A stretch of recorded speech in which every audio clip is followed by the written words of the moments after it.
Hold on.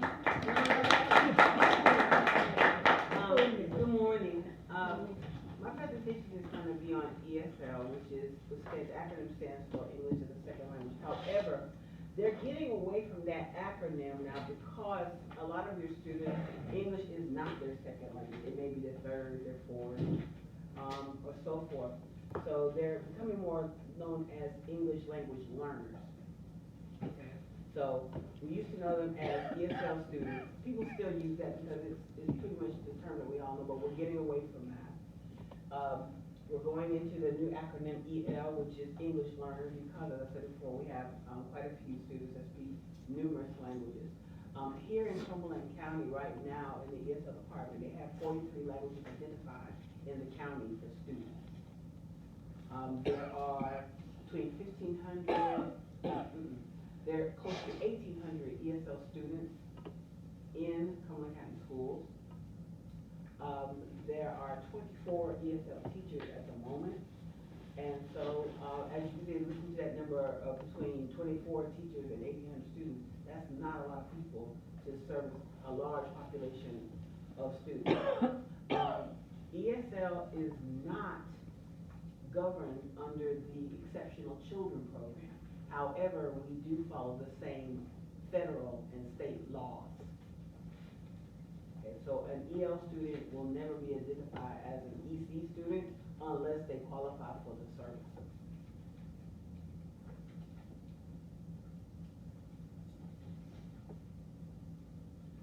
So your main acronyms that you need to know in the program for education together will be ESL, EL, and ELD, which is the English Language Development. So in North Carolina, we use the WIDA, W-I-D-A. Don't worry about what the WIDA is, just know if you hear WIDA, that is the ESL component of the curriculum in the state. Any questions? They're sizing you up. Go ahead. I am who I am. But you ask me anything you want, she'll tell you that. Like, straight and to the point. How she is how she at home. She's no sugarcoating, no. And she was a kindergarten teacher. That's interesting. Yeah, but kindergarten teachers are rough. Let me tell you.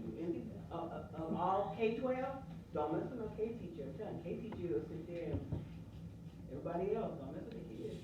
No, that's fine. Okay. So who is an ESL? A student between the ages of 3 and 21 who is enrolled in elementary or secondary education, often born outside the United States or speaking a language other than English at home, not having sufficient mastery of English to meet state standards and excel in the English language classroom. Okay, that's from the U.S. Department of Education. That is a federal definition. Okay, 3 to 21. So anybody thinking, wait a minute, 3 to 21. A child in the United States can start school at age 3 and can end their education at 21 in public schools. Okay, so we can have students as young as 3 up to 21. Have I ever serviced any? I've never serviced 21, but I have serviced 19, 20. Okay, depending on the language development, depending on when they entered into school and what grade they the equivalency, but that's how they got aged out sometimes. We do have some students that come from countries and areas of the world they did not go to school. They may get here at 12 but never step foot in a school. So what do you do with a 12-year-old who has not been in a school setting? You have to place them in 2 ways. You can place them by the language and also by the age, and that's legal. Okay, you can't have a 12-year-old in kindergarten. Okay, but you can have a 12-year-old possibly in 5th grade. Okay, in order for them to catch up. Now it's very difficult to catch up, but they still can get some language acquisition, and they're not going to be overly powerful. Sometimes at 12, you're not as tall as the other kids, but there have been situations where we've had older students. I have a 16-year-old that's from Micronesia. Okay, you would never know he was 16, but he's there because he didn't go to school regularly. So he's in 8th grade when he's really supposed to be in 10th, but in that school setting, they put him out. In some areas, they don't promote you just because of your age. So just because you're in fifth grade, you should go to sixth, no, you've been promoted by what you can do. So if you can't do what we say we think you can do, and you're not proficient, as we say here, you're not moving on, okay? So don't be surprised if you have a child, particularly in elementary school, that looks like they're older, but they're placed in the classroom if they're in the EL program.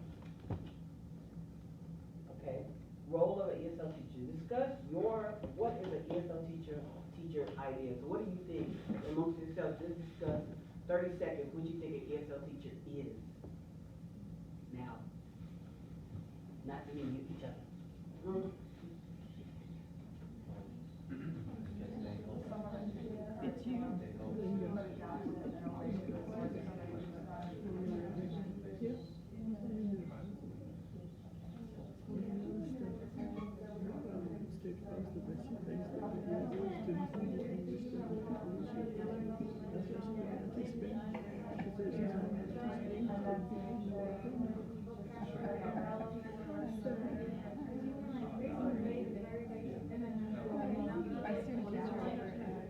Okay, stop, hold your thoughts. Okay, now, just throw it at me. What do you think an ESL teacher does? What do they do? Anybody? Teach English. What else?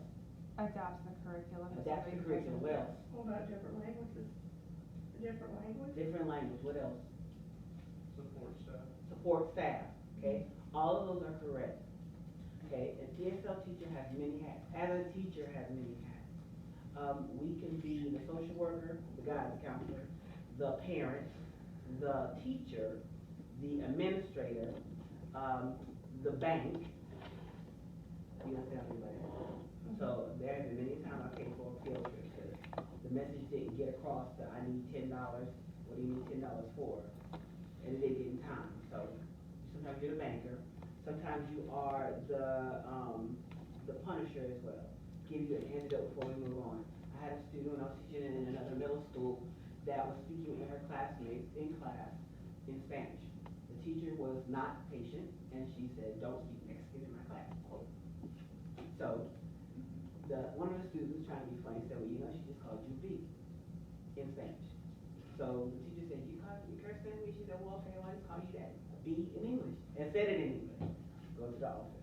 So they call me and I'm like, okay. So she's sitting there, pat, pat, pat, pat, pat, and like the student. I'm like, okay, what happened? So she told me in Spanish what happened. So I bust out laughing. I'm like, okay, so you called her a B in English. This is why you're here. Well, I was trying to be polite and said it in Spanish. I said, okay. Oh, God. So I had explained to her that, okay, you can't call her that in any language. And then I had to go back to the teacher and say, you cannot tell her, number one, Mexican is not a language. Okay? Number two, in the United States, we do not have an official language, so you can tell no child not to speak any language in this class. So if they speak Spanish in your class, they are allowed to do that because there's no official language in this country, and it's against the law federal to tell them to speak, not to speak it. Okay? And that's just a little something for you. And that is a fact. You cannot tell anybody not to speak any other language. Now, you can correct the child speaking incorrect English. Don't get it twisted, because I've had slick teachers try to tell me something. No. Standard English in the classroom, you're correcting, that's one thing. But telling someone not to speak their own language, you can't do that. Particularly because we don't have an official language in our country. Why would they even like upset somebody if they're just speaking a different language in the class? Because if I don't know what you're saying, what is it called? Yeah. What? Like, I don't know, somebody could be saying something like. Right, crazy, so like, what's the F word that usually most people kind of worry about when somebody's saying something about me? It's the F. Yeah. So what's the F? Fear. Here. You're talking about me. Yeah. And the fear is, I don't understand what you're saying, so you must be talking about me. When in fact, what they were saying, because it was funny, they were talking about all of us, like all you B's get on our nerves because you always got us doing, that thought it was hilarious, so it was like laughing my butt off. But I had to explain to her, okay, you can't do this, and then I had to go back and tell the teacher, you can't do this. But the student I went after said, okay, this is the rule, you speak the majority. So if the majority class speaks English, you speak English. If you're at lunch and the majority speaks Spanish, you speak Spanish. With the exception, If you've got to get this point across, and it is no way you can get it across in English, by all means, go L1. L1 is your first language, okay? So L number 1 in ESL is language 1, no matter what it is. My L1 is English, okay? My L2 is Spanish, my L3 is French, okay? So, the ESL students, EL students definitely know lingo, so I said, okay, L1, L2, they know what I'm talking about, okay? So, you want to not, a lot of times I was a buffer, and I still am a buffer, because in our society, people fear what they do not understand. I've actually had teachers come to me and say, I need you to go talk to it. Who's it? I'm like, that's a 6-year-old, really? You scared of a 6-year-old? Well, I said, okay, so child didn't really understand what she wanted to do. What she wanted her to do is explain Thanksgiving. Well, she don't know what Thanksgiving is. They don't celebrate Thanksgiving. Until I started talking about turkey. Oh, yeah, I know that, but we don't eat turkey at our house. We don't do that. Okay, that makes sense. Teacher didn't know. That's lowering the filter. She didn't know about Thanksgiving. Oh, no wonder she couldn't do it. Correct. Okay, this is Thanksgiving, the 6-year-old. So now you build a bridge. When you have fear from a child because the teacher's pointing at me and looking at me like I'm some kind of disease, and talking to the teacher to say, hey, she's still a baby. She's a child. She doesn't speak English well. So when you're asking her, so sometimes she just really might not know, and that's not a point. Okay, so, we get to this. This is the WIDA. This is our instructional design consortium, blah, blah, blah, blah, blah, blah, blah. Okay, I'm one of the type of people, you need to know what this is. Let me break it down to you. This is our curriculum in ESL. That's all it is. Don't call it consortium, design, instructional design. No, that's too much. ESL curriculum is called the WIDA. In North Carolina, we use it. We do have English language development standards, and then you have English proficiency standards. Okay, so when a student comes in, and there may be, like my student that just came from Vietnam, today is Thursday, Tuesday, he just came from Vietnam 2 weeks ago. Okay, so when they say, you know, he don't speak English, and I'm like, he's just smiling. He's so happy. He's not smiling because he's happy. He's smiling because I have no idea what y'all talking about. And that is just one of the features that certain cultures they do. It's a happy face on them. So, and they're like, how do you know he's not happy? I've been doing it long enough to know. So then I would ask them with the translator, do you understand what we just said? No. So like, okay. So that's why certain things you'll learn. There's certain cultures have certain mannerisms on what they do. And I'm not being disrespectful, please don't take this up. With some Asian cultures, a smile is basically telling you you're speaking a language and they know, you know, that there's language barrier there, or there's a limited English there, or a limited Vietnamese, or whatever language, they smile. And it's to be very polite. It's a polite way of saying, I don't know what you're saying. Okay? And so everybody says, oh, you're such a happy child. No, you kind of take this in because I've been asking them a bunch of questions that have nothing to do. I teach science right now. Nothing to do with science. I'm asking school questions. Well, what did you learn? What did you do? What did you bring to school? Are you here by yourself? And his mom and his sister are in Vietnam. So that's bothering him right now because his dad here. So I'm like, oh, okay.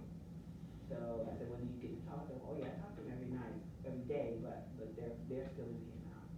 So he's only been here for 3 days. And I actually think he's doing pretty doggone good because now he can find the bathroom and he knows how to get to his own bus. So I'm like, all right, so that's your curriculum. Let me click here. And please forgive me, I let it go on tangent, so I just did a Dr. Hayward. Yes. Kind of going back to the student who didn't celebrate Thanksgiving, but there was that barrier. Mm-hmm. Isn't it our job as educators to be culturally competent anyways? Yes, but you have to understand that with culture, you also have a culture in the United States where this is the United States and you're going to do it the way the United States people do it, and if you don't know, you better learn it. That culture still exists in schools. And, to be even clear with that, it is not necessarily racially based. I worked up north. I got hammered up north being a Southerner. For all the Southern questions you could possibly ask me, they asked me. I'm like, no. I And they would love, do the thing you do. What's the thing you really do? Do that thing. That dar. I'm like, and I thought it was funny, cause I'm like, oh my gosh, everybody doesn't have a job. So I would do it just to get a friend, cause they thought that was the funniest thing. Oh, you're so funny. Oh my God. But that's what, it's the same thing. I feel like that here, being from California. Well, right, well, we went to California and we were just like, wow, it is so nice. No wonder California think we're uptight. I mean, it's, you know. It was. It was just like driving on the road. Even I turned my signal on. They were like, please, go in front. I was like, wow. I drove because they're like, it's so nice. I got a blinker on. Oh, I'm gonna have to hurry up and no aggressive driving. They look at me. Why are you being aggressive? Shit, though. Oh, we did not know I did that. You know, so yeah, it's the same thing. North to south, east to west, in our own culture. So just imagine you coming. I've had friends of mine who grew up in the Midwest, and they were from certain countries, and they came here. Now, mind you, they came from another country already, had to learn Midwest culture, came to the South, and like, this is the same country, but you guys are nothing like. Then I met people. Oh, and aren't you from Iowa? I had friends from Iowa. They were like, ooh, this is different. I heard all kinds of new words when I moved. I never. Yeah, so just imagine how it is if you're coming from another country, and there are only 3 places in the United States for certain places. New York City, Disney World, Los Angeles. There's no other places. So if you come somewhere else, you're coming from another country and you see, Los Angeles, New York City, and maybe Disney World, Disneyland, maybe DC, maybe Texas. There are no other states. So your idea of how it should be is going to be like, okay, this is not what I was sold. People here do that too, like I'll Yeah, say I'm we from went to California, they'll be like, I was expecting. I'm ooh. from the Silicon Valley, I'm from the San Francisco Bay, Yeah. but people ask me, how far away is that from LA? And Yeah, I'm it's a long way. like, nowhere close. It's a long way. It's the same thing with people who live in New York. See, as a Southerner, as a kid, I'm thinking, okay, New York City, Oh no, New York City's at the tip of the state. Then you gotta go all the way up to upstate is a totally different area. Okay, same thing with North Carolina. Okay, Raleigh, nothing else. Raleigh is really not in the middle of the state, not really. It kind of is and it's kind of not. Charlotte's a long way. So if you're coming from another country and you got this idea of how the United States is going to be, and then you get here like it is not what they said it was going to be. That's real. So it's a culture shock. We've had some culture shocks with people I work with who look like this, but they're from the Caribbean. Not the same type of culture. This does not dictate, oh, we all get along, because we're not getting along, because you are more British-minded, because you're from a country that was a British colony, okay, and I'm American. So we're not getting along as in, or fighting all the time. I have my next door neighbor who is from Jamaica. We're constantly comparing, why do you do this, why do you do that? And she speaks the Queen's English, and you Americans speak a foreign language. And then the kids were like, Oh, gosh. they're like, Okay, so you're always dealing with culture is always going to be something with it, but as an ESL teacher, let me tell you, it's fun. You have to come out of your comfort zone, because sometimes you think a certain way and it's not so. I had a little pack I used to call them the 4 queens, because it was a pack of first graders, and the Brisa was the head queen. She spoke for all 4. And so I had my hair like this, and then the next weekend I got it cut and came in, and they really weren't speaking English a lot in the class, and the teacher was frustrated. Even though they could do the work, they just would not communicate in English. They could do their worksheets and stuff, and it'd be right. Even though they worked as a team, they just would not speak English in class. So she came in, because she was head queen, she was Queen Bee. You got a haircut? Yeah. I don't like you. You look like a boy. Go put hair back on head. teacher went off on her. What do you mean? That's just rude. Oh, whoa. You want to speak English, right? She just said all of that in English. Yeah, it's insulting. Okay, yeah. Oh, it was curious. It was insulting. It was meant to be. It was because she was straight up in Spanish too, so she was always the head honeybee speaking for the crew, and took an L for the crew a lot too. So she would get the punishment because this is what we all were thinking, but I'm the one that's bold enough to say it. So I said, well, I'm not gonna put my hair over here. I like my haircut. That's all there is to it. Okay, well, I don't like it, and we don't like it either. But I didn't go off on her. I didn't snap at her. So the teacher, you still got that wall now. I don't have a wall. So when I would come in my time, I would work with them. I would say, look, I need you to speak English to me, and I don't even care if you're the one speaking English, but we got to speak English because you got a test in a couple of weeks. Okay, fine. And the rest of them stuck their line. So sometimes you just gotta play their game. Kindergarten, first grade teacher, another one. Couldn't get a kid to talk, but the child knew her ABCs. So she's like, well, wait a minute, that doesn't make sense. Wouldn't talk. And elementary school teachers, y'all are wonderful because y'all feed people need to come by. And I was a floating teacher, and I would always go, oh, I don't have any money. I'm going first grade, go eat. So I went to first grade teacher, and by chance she had Skittles. And so the little girl that wouldn't talk, she would just say, I can't get her to talk. I don't even think she understands what I'm saying, blah, blah, blah. So I was sitting there eating the Skittles, and then I was picking out the red ones because I don't like them. And I was putting them on the table, and then same little joker came up, you know, I like the red ones.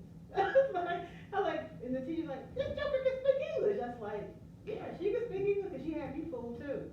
I like the red ones. Can I have the red ones? So like, why are you not speaking in here when she's talking to you? Because you look at her like a deer in headlights, and she's thinking, first I would get ready to put her in EC because they were thinking maybe, but she would identify her ABCs, identify numbers, they could do math in English. So they knew something. So she said, well, it's because in kindergarten I was with my cousin across the hall, and I don't want to be here without my cousin. And I'm sad. Like your own child. Huh? Like your own. Like my own kid, I don't want to be here because this is not where I want to be. And I said, oh, I said, well, you don't like the teacher? No, it's just because my cousin was across the hall. So I said, okay. Now, I said, so I had explained to her, and you have to be, as an ESL teacher, you have to go parent mode. I said, that's disrespectful when we're talking to you, and you're not talking back, and you can't. Of course, I said, okay, I'm going to give you some tissue. I need you to talk, so let's do this. Reading time, can you go to, I talked to the teacher across the hall, can she come over here to read with her cousin during reading time? And then let's go to next week, and her cousin can go over here. And after a while, I didn't have to do it anymore. She finally kind of got settled. So those are the boundaries, those are the bonds and things that you make, and those are what happens to you. So I've had certain situations where I've had ESL students calling me from jail because they got in trouble. I ain't bailing them out, so, but you call me, I will tell your parents you're in jail. Okay, I've had those stories too. So, as an ESL teacher, we put on many, many hats. It's not all academic. A lot of it is social. Getting to know who they are, getting to know what they're like, letting people grow into who they are. It is very difficult, and I can say this personally, it's very difficult to go from one culture to another culture and expect to be, ta-da, accepted right there, because people have their boundaries up because of certain belief systems, what you think you know, what you think you don't know, and language is one of those connectors that if I cannot speak to you in a certain language and you don't understand me and I don't understand you, it's going to build a wall unless you're curious. Okay, so my student is from Vietnam right now. I have one of my students, and it's just because he's he's academically low, but he has taken upon himself that he's going to be this student's guide, and I'm like, this is the blind leading the blind. But, okay, but what I have noticed is he has been more, the one that's low academically, he's been trying to do his work more because I've been using that as, okay, you can't take me to the bathroom because you can't get your stuff done. Well, I'll get it done. Right. Whew, get ready to max this out for everything I can because we're just struggling to get him to do what he needs to do all year. Finally, okay, now you want to be a buddy, okay, but I also told him that he's got to learn on his own too. So they said, you let ESL kids get lost, absolutely. I've done that, I put them here, you're in this building, get back to my room. Okay, and then if you're too long, then I'm gonna go start looking for you. But what'll happen is most of the time, about 99% of the time, they figure out who they gotta ask, where they gotta go, to figure out, it's the same thing in life. If you don't speak a certain language, even if you are illiterate in English, you've got to figure out what you need to do in order to get to the next point. So, it's a lot of fun, so. All right, we'll get to the boring stuff. This is WIDA. So all these countries that are highlighted are, not countries, Lord, states that are highlighted are states that are under the WIDA consortium. Okay, as you can see, Texas, California, New York. The reason why they're more those big states like that is because they have large ESL populations. Okay, and they have their own curriculums and standards in order to meet federal guidelines for EL instruction. So how does a student become an EL in foreign countries? So federal and state law says that the U.S. Office of Civil Rights as well as North Carolina Board of Education requires that a home primary survey, HLS, be administered to all students upon initial enrollment. So that HLS is the home language survey. Every student gets that paper, okay, when they enroll in a public school in the state of North Carolina. All right, usually it is blue. So those of you who have small children or plan on having small children and plan on staying here, that paper is going to be blue and it's going to be called a home language survey. And what that survey does is it's a form to determine if they're English language minority students, or if they will qualify. So English language minority students must be tested on a state designated English language proficiency test to be identified as limited English proficiency. We do not really use LEP that much anymore, okay?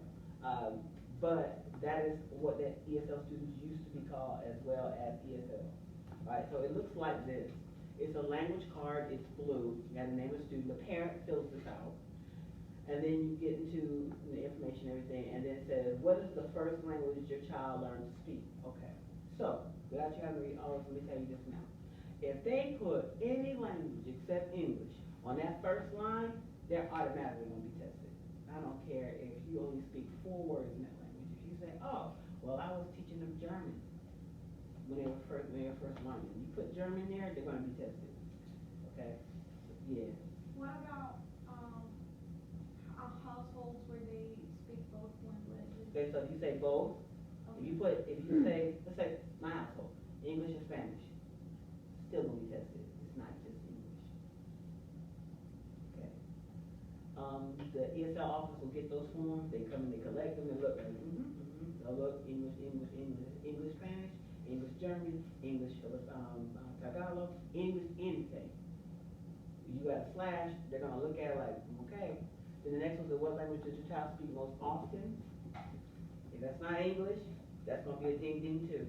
And then 3, what language is spoken in your home? So if you say, let's say both, they're gonna come and say, okay, we're gonna go ahead and submit these forms to the English, the ESL office, and then they'll make the determination. So they take a test that's called the WAPT, which is the Visa Access Placement Test. It's K-1, and then initial language proficiency test. Paper test will determine the student is an English language learner. Okay. For kindergarten, it's usually pictures. So what I have been told, and discussions that we've had in the past with other people, is it culturally biased? I'm not saying yes or no, but you can look at my face. So if I'm from a country that has dirt roads and you got a picture of a dump truck on it, what's that? Okay? Or I'm from a country where everybody lives in a high rise and I've never seen a farm. I've seen animals, but I've never seen a farm, and you got a barn and a silo and a house and a picket fence and there's no animals in there. Well, who lives here? Okay, so it may be culturally biased, depending on your, that student's experience experiences. Okay, screener, from grade 2 to 12, initial language proficiency is on computer and it's determined the same thing. So, that's your determination on how a student is placed. You don't qualify, you're not gonna be identified as an EL learner. If you qualify, then you will.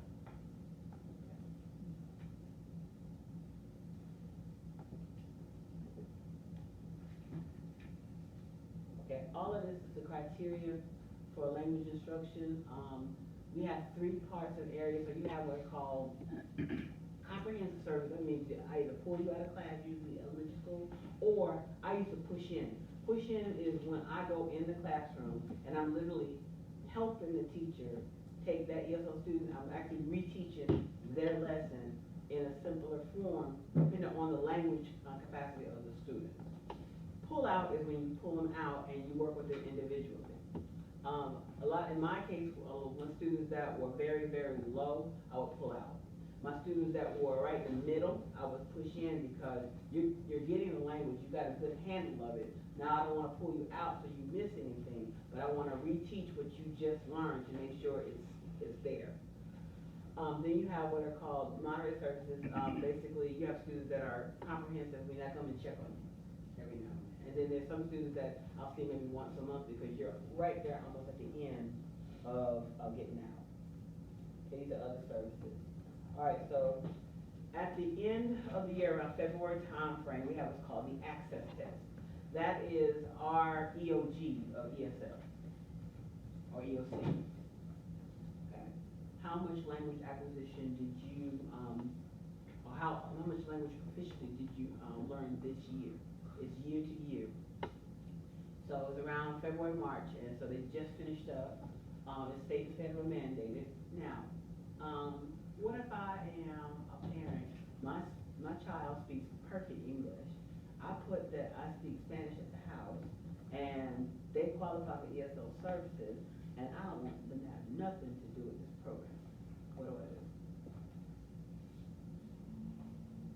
Can you define it? You can decline services, however, the child still has the identifier as an EL. And it will be in their records. They don't call it declining, they call it waiving.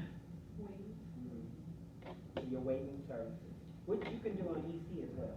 So is there no chance like for a kind of like due process? What do you mean? For example, in special education, when parents and teachers don't agree on maybe the criteria under the kid, what the kid was put through, then they can file for a due process and have like somebody that can objectively say like, well, actually this process shows that this kid does No. have this or Remember not. what I said, ESL and EC are not governed under the same mandate. So no, once you identify as an ESL student, the only way you will not be identified as an ESL student if you pass that test. Done. Parent can go straight to the Supreme Court with it. That's a federal mandate. So we are governed by the same laws. So laws that deal with your rights, privacy, being able to provide an adequate education, those type of laws, we are mandated the same as EC. But once you are identified as an ESL student, you can waive services, means I will never come see you, but you have to take this test every year. And you cannot say you're not going to. Every year until you hit the number that you're supposed to. There's a magic number. Magic number is 4.8. Okay? If you hit 4.8 in all of your areas, you have to make a 4 in reading, a 4 in writing, a 4 in speaking, all these 4 areas of literacy, and an overall 4.8, then you can get out. So you can be identified as an ESL student in 3rd grade and graduate as one if you don't ever go past that. Now, My son, I'm sorry. yeah, My son graduated from, I think he was in 2nd grade. yeah. You know, they He tested took the out. test and he tested out. He tested out and they even sent me a letter. Yep, And they he's said, out. yeah. And even after they send you a letter, they still put him like on a consultator for a year, Mm-hmm. but he's really not getting services, he's done. Yeah. And actually, I was happy when he was getting services, it was helping him out. A lot of parents don't have a problem with it because their students don't qualify for EC. And sometimes you have teachers that mistake language acquisition as an EC issue, and it's not. And so, we've had a couple of situations, particularly in elementary school, third grade, that, okay, third grade is the first year of testing, so, okay, they're not getting this, they're not getting that. So, as an ESL teacher, I'm constantly advocating, wait a minute, before you start doing SST, which is when they have a team together with the EC department and start doing certain testing and gathering data to say, yes, child's EC and ESL, we need to go through some stuff first. A lot of times, in my past, in my experience, hearing issues, it was not an EC issue, it was you couldn't hear. Took a year to figure that out. Couldn't see, took 2 years. I'm telling different students. Vision was the issue. It wasn't because you were EC, it's because you couldn't see anything, okay? We did have we had one son who was EC, but he was autistic, but he was Asperger's. So trying to diagnose an Asperger's student who speaks, he speaks Guarani, which is from Paraguay, which is a Native American language, and figure out what's going on. I mean, so we had to go through some stuff. It took some time to figure some stuff But out. don't they have to screen all students at the beginning of the year for hearing and vision? Yeah, but, no, you're talking about like the eye vision and everything, we're talking about what year though. They don't do it for every year. They do it for when you come in for your physical, you're supposed to get it done. But in my experiences, sometimes the kids are not there. Sometimes if you pass that screening test, but then, okay, we said, no, you passed the test, let's go see an eye doctor. And there was something wrong with their eyes. So, I've had a student that a teacher thought was something wrong because she was always saying, I'm tired, I don't want to do anything. Sweet kid, she had leukemia. So that's why you put your head down and say, my tummy hurts, I just don't. And so the teacher was thinking, well, every time we gotta do something, your tummy hurts. Well, yeah, that makes sense. Okay, just spoke English very well. But I can say no, so then I finally tell the parents, there's something going on with her tummy. Because either she's very lethargic and doesn't really want to do anything, don't bother nobody. She'll get a malactic, go to sleep. Come to find out she has leukemia. So we have, there's situations, you get screening, you get, people come in and test and everything, but it might be more to it. We have students in middle school, I think in middle school, we just had a child that's been there for 3 years, that's been screened for hearing. She got hearing aids this year. So I'm like, really? Yeah. Like, and I'm not sure how they screen. So I'm not sure how thorough that screening is. I've never been in it, so I'm not gonna knock it or put a leave. Is that a universal thing for students, not just ESL students? Seeing it, oh yeah. Because I was Yeah. gonna say, my daughter didn't get vision at all until it was actually suggested by her teacher because she was Yeah. getting migraines. Yeah, they have, yeah, it's universal. We have students that don't have a clue for years. Okay. She got a story about it. Yeah, your brother. My brother would go in the mall screaming, I can't. Some mom like, will you please just go get him? Oh my God. And what it was, he could hear us, but he couldn't see us in the mall with people around. So she went and they had him scream for kindergarten. And then he said, ooh, look, I can see. And she was like, oh God, I'm so embarrassed. That's true story. But, there's just certain things, that can happen but you have to watch, you have to learn your kids. And do not take it personal if you miss something. Because if you have a career in teaching, I promise you're gonna miss a whole lot of stuff. Not thinking it's this and it's that. And that's not just EL students, that's all.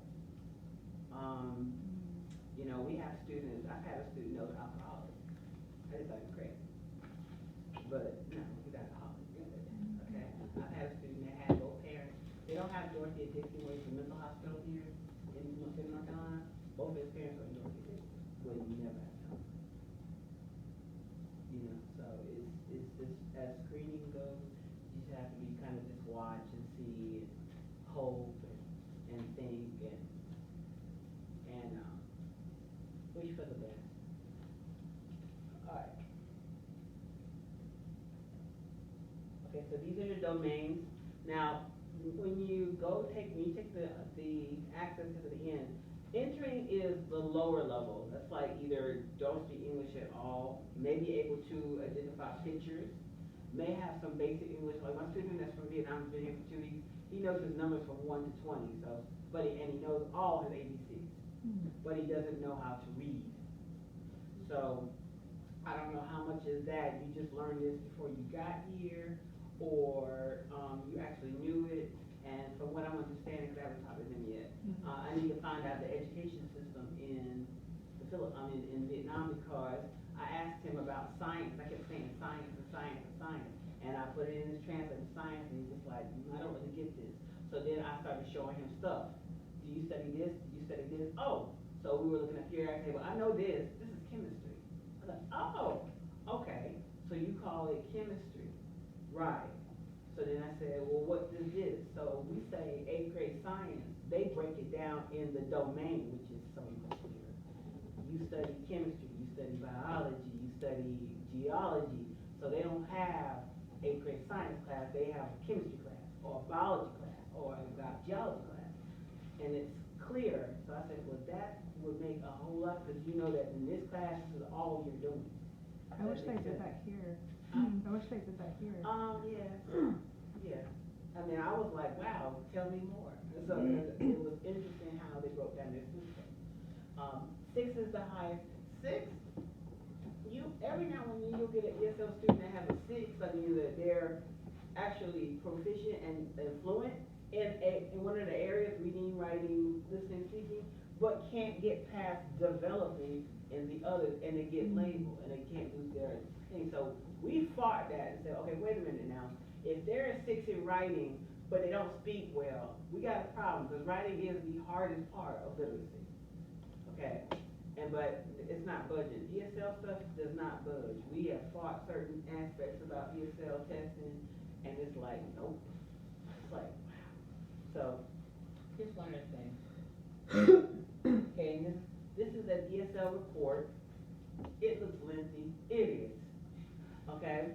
This part right here in the middle is what I look at. All this other stuff is gobbledygook. I'll look at it later.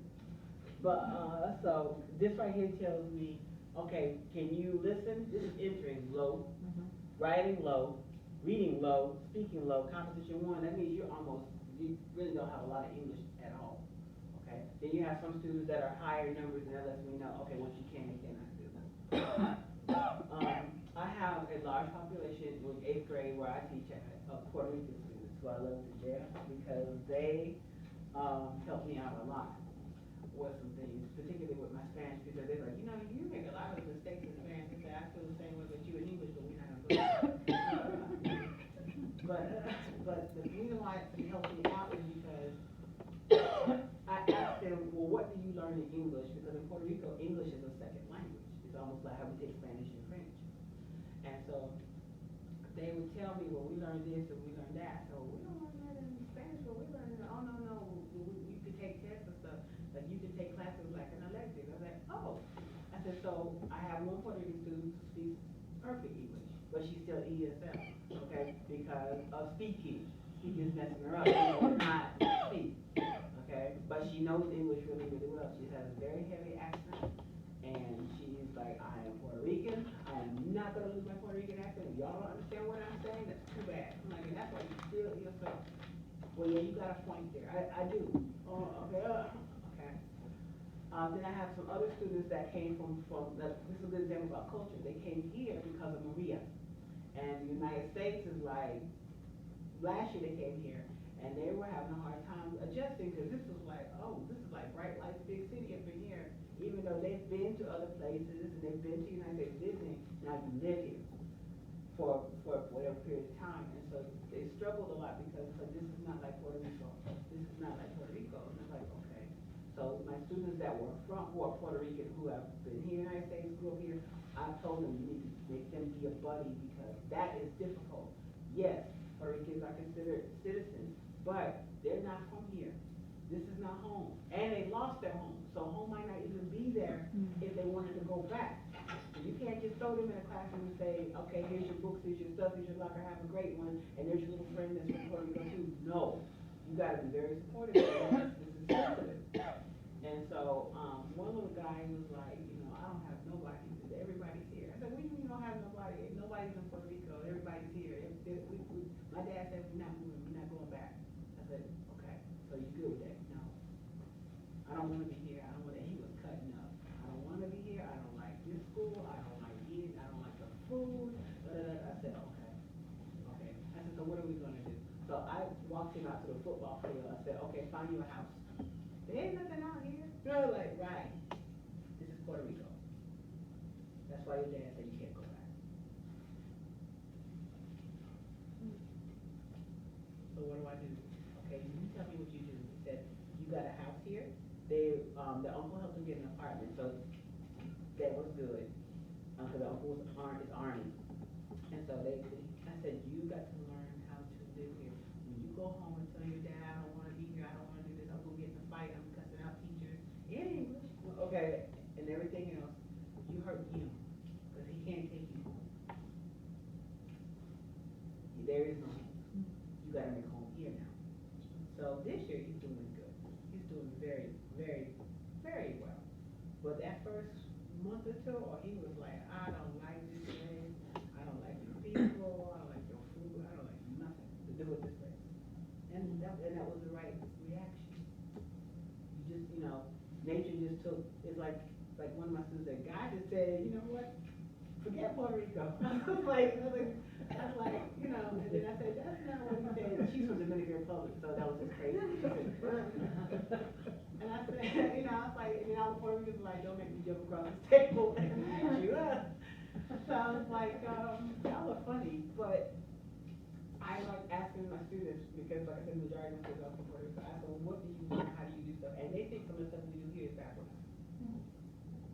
But it makes sense, because they're like, why do you do it this way? This is a hard way. And then I said, okay, well, I'll tell you what, I don't care how you get the answer right, get it your way. And the math part, with a lot of my students in ESL from different countries, their math concepts, why does it look like you're smarter in math? It's not just smarter, it's just how they do math.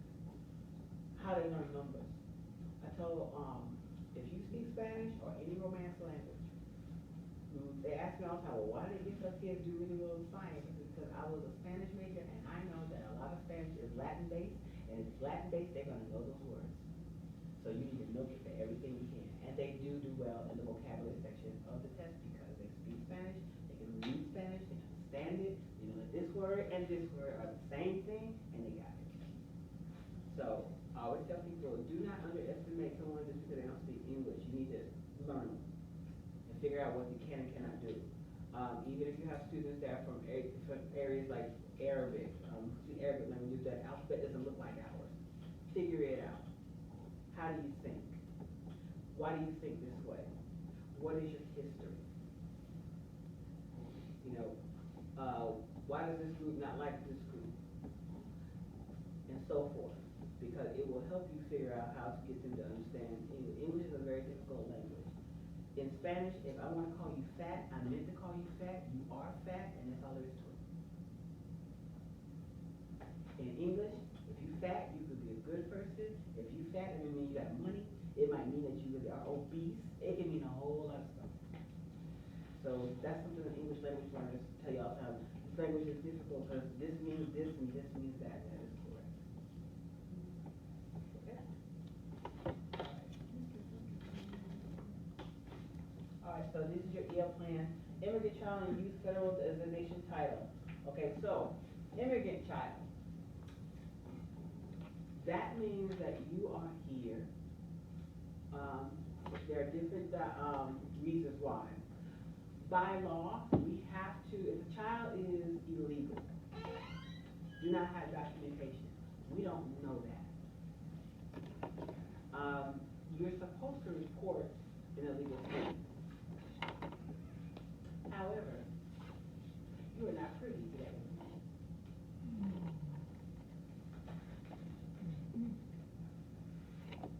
Now, the only way you may know it is because in the ESL department, sometimes they'll go through birth certificates to get federal funding to know who's an immigrant, who's not, because they're funded under Title III. You may know that way, but by law, you can't ask somebody their status. lot of people don't know that, you cannot. And if when I worked in a certain county, I would kind of think, maybe because your the paperwork you sent to me, to the teacher for the 10 days, we got your name is Gloria, I have to use that word, Gloria. But on your documents, that's on the paperwork for a social security card is Maria. Or your name is Joseph, and this paper says your name is Tom. I'm like, and I can't make any assumptions either. So I'm just like, okay, I'm just gonna, so you can't ask. So, it is traumatic sometimes because you do have, illegal students, and illegal students are not always Hispanic. I've had illegal students that are from Africa. Okay. Illegal, you cannot ask it is not uncommon for students to be here from August to October and disappear in the EL program. Okay, it happens. Not very often, what I've seen in the last 10 years, but before I became an ESL teacher, they had a major raid in Rayford. And a lot of students were affected, whether it was their parents or family or them personally.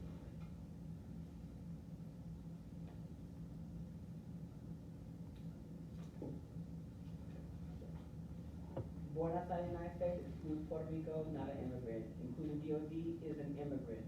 Okay, DOD, Department of Defense. Okay, if you have a child in another country and you are an American citizen, you can apply for dual citizenship from that country and then America as well. If you have a child, if you are illegal, and I have a child in the United States, my status is up in the air, but the child is a American citizen. That's the 13th, 14th, 15th Amendment, all that stuff wrapped up.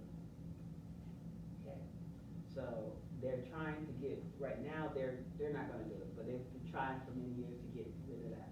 Okay, you don't have, your parents are not legal, then you can't be legal either. That's not fair. So that's where the dreamers come into. Those of you who don't understand what they're talking about, the students that parents brought them to the country or had them here in the country and their parents were illegal. They didn't have any choice. So. I went to school with a girl like that.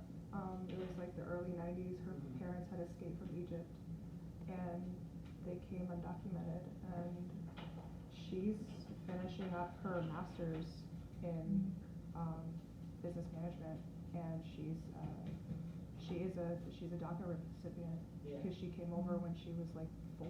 Yeah, so. And she doesn't know Egypt. She doesn't know anything about it. She's American. She's been here. She speaks perfect English. And that's where you have the conflict. She works and she pays taxes and she does what she's supposed to do as a citizen who just happens to not be a citizen because of a decision her parents made. Exactly. Okay. Okay, immigrant child youth program, immigrant parent liaison. There's a list there, I'm telling you. Okay, these are your scores. I was telling you before, like look at this one right here. The English, the listening, sorry, boys work, hey. Sometimes. No, that's good. Okay, so they wouldn't qualify to exit because of listening, because it's 1-4. They wouldn't qualify to exit because the writing was 2, but their reading is 4.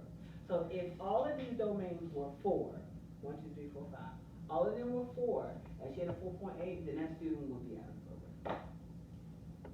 But just because they got that 1-4 is not enough, because their composite score is still 1.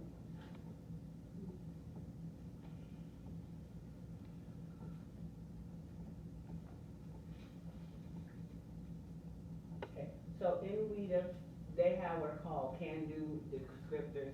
What can you do? Okay, so how many of you speak another language other than English? What language? Spanish. Italian. Italian, okay. So, did you learn English as a child or as an adult? As a child. Child or as an adult? A child. Child, okay. So, if I gave you a document that was written like this with no pictures, when you were first learning, that's not gonna work. So we have to, this determine, okay, the can do, what can you do? So I always start off with just talking. Okay, you may understand every word I'm saying, but you can't read what it says. All right, that's one thing, and that's how all children learn anyway. No baby is going around with a book saying that. No, you speak. I say this, you say this, you do. Okay, you sit down, be quiet. Okay, baby say no. That's good because you're understanding. Okay, you told me to do something and I don't want to do it. Or they go and they sit down. So you know that their action is telling you what they can do. So we have can-do receptors based off of those domains. Okay. All right. Any other questions? I just have a comment. I wish I had known this 30 years ago, because we adopted a young boy, Juan and Ian, from Paraguay, and he was 18 months old, I think, when we got him. Old enough. We didn't speak Spanish, we didn't speak anything, and we had a really lot of trouble with him. And it isn't until now that until the last few years, he passed away several years ago, and I realized that a lot of the issues we had with him at the very beginning when he was very young, was because he didn't understand what we were saying to him. And it didn't dawn on me, that we didn't speak Spanish, he didn't understand English, and we expected him to. And so it was, I wish I had known this 30 years ago. Yeah, I mean, I'm still learning stuff that I wish I had done, or wish I knew, or wish I could understood something better. As an ESL teacher, let me tell you, I've had some situations. I had my school asked me to go find out where a child is because she was absent a lot, and I had a gun pulled on me because they thought I was DSS. Did you tell me that? No, because if I told you that, you're like, you ain't going back to that. What do you mean? And then the little girls at the house with mom and daddy, and I'm like, oh, no, it's not my turn. They're like, okay, whew. I said, we just want to know where she's at. Well, what she was doing was she was translating for mom and dad. So they would have certain things to go. Now, mind you, she's in 4th grade, but she translated. I'm sitting here like, that's pretty cool. If you can translate some information, adult information, to two people whose English is kind of iffy, and you understand what the person is telling you but your grades are kind of off. So I would have to go back and tell teachers, hey, wait a minute now, this child is translating rent agreements, is what she was doing. Rental agreements between two parents and this person, and then going to the doctor's office and then saying this and this, and having to interpret what the doctor said and making it clear for the parent. This is a highly intelligent individual, okay? We have to figure out why it's not, this part is not producing written and reading information. Well, it's practice. That's bottom line. And I would tell my students, okay, this is boring. You don't like it. It is not like Spanish. You got too much of it to do. You want to go outside and play, whatever. Yeah, they totally agree. Can't do all that. You're going to have to give me 30 minutes every day. Even if you go and I've had students that get a book and read to everybody. Even if you do that, okay, today's your day to read to everybody. Your day. And they all would do round robins, but everybody would get a page. And it was practice. So we're sharing the boredom, but you're all getting the growth. And so we did that for 2 years, and so you saw a major growth in students. But it's really, really difficult to get people to do, sometimes to do stuff when I'm worried about what I'm going to be saying. You want me to study, but we got to find out, we're going to get evicted, we got to find something to live. That's more important. Okay? Yes. Do you find that a lot of the English learners are translating for their parents? At one point I did. It's not a lot. It would always be the same kid. It wasn't like a large group of people, because in some cultures, particularly Hispanic culture, Italian culture, most European cultures, they're close-knit. So if I don't speak English, I need to know I gotta go somewhere.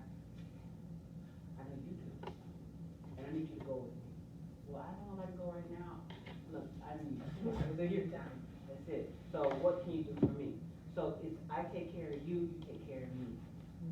Okay, and it's constantly there, that's why the communities are so tight, because I take care of you, you take care of me. Yeah, I don't like you right now, you got on my nerves, and you drove my car, and you put no gas in it, but it's still love though. No, I'm telling you, it's still love, because I can fuss with you about that, but I know that you got me next week. Okay, those are the situations you will see, okay? I told my mom a situation where I had to drop off the turkey because nobody wanted to go to the trailer park. We don't speak, Yeah, I nobody, remember that we one. don't speak Spanish, but you do, so we need you to go drop off these 5 turkeys. Okay, so I'm sitting there like, had the car turned around, cause it's a trailer park, like, I don't know these people, I drove in the past, like, who are you? And why are you here? Cause I didn't look like anybody. So the kids got off the bus, and, my son, they surrounded my car, and the parents, oh, okay, you're from the school. So then I had to go find the kids, hey, we got a turkey box for Thanksgiving, for you and me, and all of them, please come to my house, please, no, just come, all of them, it's about 12 of them. But they look like they should have been condemned. They don't see that. You are my teacher, which is high reverence in many cultures. I just want you to come to see my house and come to see my family. And that was very touching for me. So I'm saying, this look like a dump. But they don't see dump. They see home, teacher, come and see. So I drank a whole lot of horchata, which is a drink. It's a rice drink. That I drank a lot of it. I had to drink it from each house. I had to get a sweet roll from this house. I got a little plate of rice. I'm like, I can't breathe. No, I gotta go home. I gotta go home. Then the last house, I kept seeing something under my feet, and it's the floorboards were kind of weak, but it was chickens under that house. I'm like, I gotta go.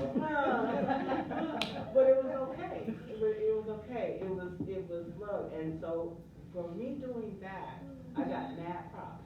So if I need anything from anybody, hey, that's my answer. Now they couldn't say Hayward because in Spanish, Hayward is hard because of the H. So they say A-word. So they would just come in, so I see, Robbie. I'm like, okay, it's Robin, but it's okay. I wasn't Robbie. So it was okay. But I loved that. And that's how it was. I miss teaching yourself because of stuff like that. It was like, okay, you know, it was a lot of things that were touching. Because they didn't see that. They looked at you, the teacher, and we just want you to come out and say hello to, and this is my teacher, and some of them I didn't teach, but they just knew who I was. And the parents are, oh, okay, so next time I see them, oh, hey, you know, is everything good, and no problem. And that was for and then it got around, so it's like, okay, that's the teacher, that's Senora Roni,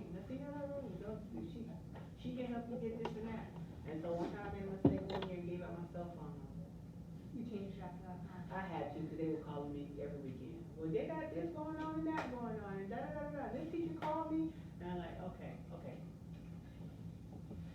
I changed it out there, Rayford. I had like, these people calling me like all day long until 8 o'clock. Don't call me on Sunday though, that's church. Like, no, but they didn't call me on, because they were in church. So they didn't call me on Sunday, but Monday morning, Monday evening, whenever, if they had a situation, they called. Was this okay? Because I was a bridge. Okay, well, hey, your child's cutting up and So the next time we're gonna call you off your job. No, don't call me your job because I'll have to clock out to talk to you. I said, well, okay, well, you better get it together or I'm gonna call you. Because there are some places where people work, you have to clock out, which is gonna cost me money to talk to you. And that means I'm coming out there and I'm coming out with a bill. And I'm like, okay. No, they're telling you something, yeah, if I'm coming out there, I'm coming out there with a belt. They told, check them out. You gone for 20 minutes, check them back in. Totally new child. Ding. Okay, so this is basic, ESL, so I don't want to bombard you with a whole lot of academic stuff, but this is a great field. If you are going in education, I strongly suggest you get one of the 3. Get your K-6 or 6-8, 6-9, or secondary 9-12. Get a dual, either EC, ESL, literacy. Okay, if you don't, you are going to be one of many. But when you have those dual licensures and specialties, you be beating them off a stick. I can tell you that as a personal right now, the word is out that I don't wanna be where I'm at right now, and they blowing up my phone. Because I'm dual. Not only am I certified ESL, I'm certified in Spanish, I'm certified in science, language arts, and social studies. Yeah, cause it's hard to find those people. I will tell you, if you are going to EC, make sure, EC and ESL, please have a passion for it. If you don't got a passion for it, don't take that job. I'm telling you, because particularly EC profound, meaning that when you talk about ID Mile, SED, because you gotta really have a passion for it, because your day is never scripted. You don't have a scripted day.